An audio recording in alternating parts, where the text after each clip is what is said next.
Top lawyer Harish Salve says Omar Abdullah's order to the CRPF to disarm to keep firearms away from them is prima facie illegal. It's a story that Headlines Today broke to you yesterday. We showed you letters written by the Jammu and Kashmir police to the paramilitary forces in Jammu and Kashmir asking them not to carry firearms, as a result of which 5 jawans died yesterday, and the only thing they had with them to defend themselves were their lathis. Here's what Harish Salve has said about those letters. In the first place, is the J&K police an authority to dictate such an order to the armed forces of the Union of India? See, the Inspector General Police has magisterial powers. So for a specific event, like if there is a morcha, it's his power to take such steps as are necessary to control the morcha. So he can say, all right, he wants a posse of police, a group of policemen who are in riot gear. And I can understand him saying, please don't arm them, because they are riot controlled.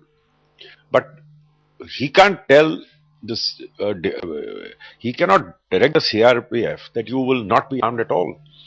And what surprises me, I mean, we saw a completely peaceful morcha on Jantar Mantar. We see it all the time. We saw one when the Nirbhay incident happened in December. Delhi police was completely unarmed. So that's how they were to be. But that didn't mean that on the wings they didn't have armed police, because you never know in today's security scenario when you may need armed support. And if they had armed support, maybe this may have been prevented. Jammu and Kashmir state, and especially in the area where the terror attack took place, is a declared disturbed area. In such a situation, how meaningful and how legally valid are such orders? See, this is the order. I think you possibly paid a price for this order. I can understand the IG's concern that where the mob is concerned, or where the morcha is concerned, if there is armed police, A, it is provocative, B, if somebody uses a firearm on a peaceful mob, then it upsets the serenity of the peace in the area. But at the same time, because what I understood from your channel, what you telecast yesterday evening was that the CRPF people said that all of them were unarmed. That seems a little odd to me, very odd. On the other side of the fence, these are people who are commanding these large forces, people in Delhi, the MHA.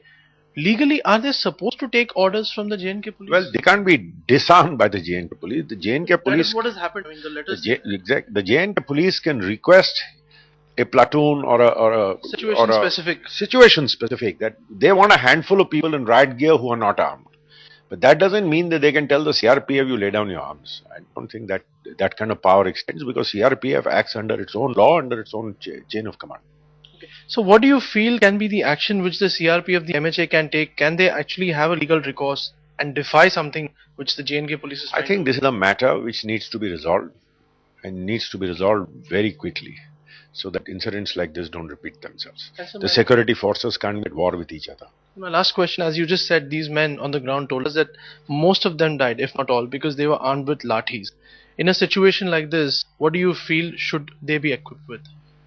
They have to be duly armed the way they normally are armed, and they have to take their instructions from their commanders, who take stock of the situation. Now, I can understand the concern of the IG police. He feels that I'm there forever, these people come and go. Fair enough. You cannot further alienate the people. There is already a sense of alienation. So I understand his concern, but at the same time, they have to work together, not if they're working at cross purposes. God be with Jammu and Kashmir.